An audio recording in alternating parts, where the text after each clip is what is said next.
ಎಲ್ಲರಿಗೂ ನವರಾತ್ರಿಯ 4ನೆಯ ದಿನದ ಶುಭಾಶಯಗಳು.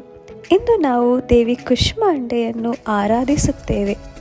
ಸುರಸಂಪೂರ್ಣ ಕಲಶಂ ರುಧಿರಪ್ಲುತಮೇವ ಚ ಧಾತನ ಹಸ್ತ ಪದ್ಮಾಯಂ ಕುಷ್ಮಾಂಡ ಶುಭಸ್ತು ಮೇ.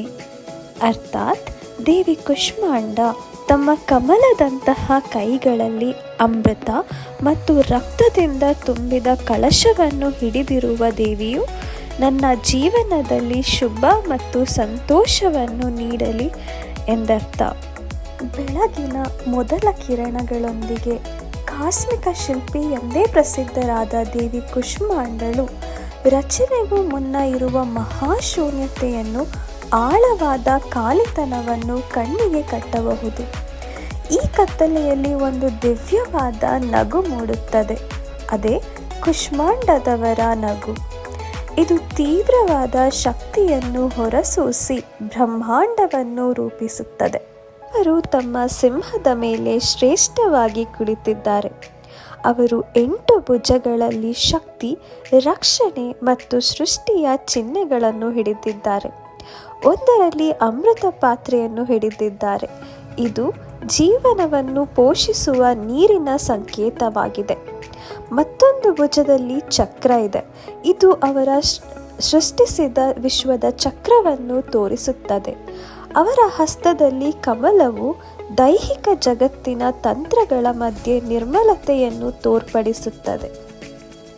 ಆದರೆ ಅವರನ್ನು ವಿಶೇಷಗೊಳಿಸುವುದೇ ಅವರ ಸುತ್ತಲೂ ಇರುವ ಆವಾಹನ. ಕುಷ್ಮಾಂಡ ಕತ್ತಲೆಗೂ ಬೆಳಕಿಗೂ ನಡುವೆ ಚುಟುಕು ಹಾಸ್ಯವನ್ನಾಡುತ್ತಾ ಬ್ರಹ್ಮಾಂಡದ ಚಿಹ್ನೆಗಳನ್ನು ತನ್ನ ಶಕ್ತಿಯಿಂದ ನಿರಂತರವಾಗಿ ಸೃಷ್ಟಿಸುತ್ತಾರೆ. ಇಲ್ಲದಿದ್ದರೆ ಬ್ರಹ್ಮಾಂಡವು ಶಿಥಿಲ, ಸುನಿಶ್ಚಿತ, ಶೂನ್ಯವಾಗಿಯೇ ಇರುತ್ತಿತ್ತು. ಅವಳ ಸೃಷ್ಟಿರೂಪ ಮಾತ್ರವಲ್ಲ, ಅದು ಜೀವನದ ಉಗಮ. ಕುಷ್ಮಾಂಡ ದೇವಿಗೆ ಪೂಜೆಯಲ್ಲಿ ಕುಷ್ಮಾಂಡ ಅಂದರೆ ಸಿಹಿಕಾಯಿಯನ್ನು ಅರ್ಪಿಸಲಾಗುತ್ತದೆ. ಅದು ಅವರ ಅಪಾರ ಸೃಜನಾತ್ಮಕ ಶಕ್ತಿಯನ್ನು ಪ್ರತಿನಿಧಿಸುತ್ತದೆ.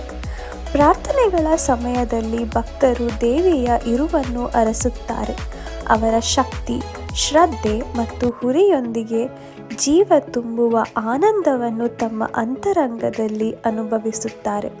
ದೇವಿ ಕುಷ್ಮಾಂಡ ಕೇವಲ ಸೃಷ್ಟಿಕರ್ತೆಯಲ್ಲ, ಅವರು ವಿಶ್ವದ ಜನನಿಯೂ ಆಗಿದ್ದು, ಪೋಷಿಸುತ್ತಾ ಉಜ್ಜೀವನವನ್ನು ಕೊಡುತ್ತಾ ತಮ್ಮ ಆರಾಧಕರಿಗೆ ಶಕ್ತಿಯ ಜ್ವಾಲೆಯನ್ನು ನೀಡುತ್ತಿದ್ದಾರೆ.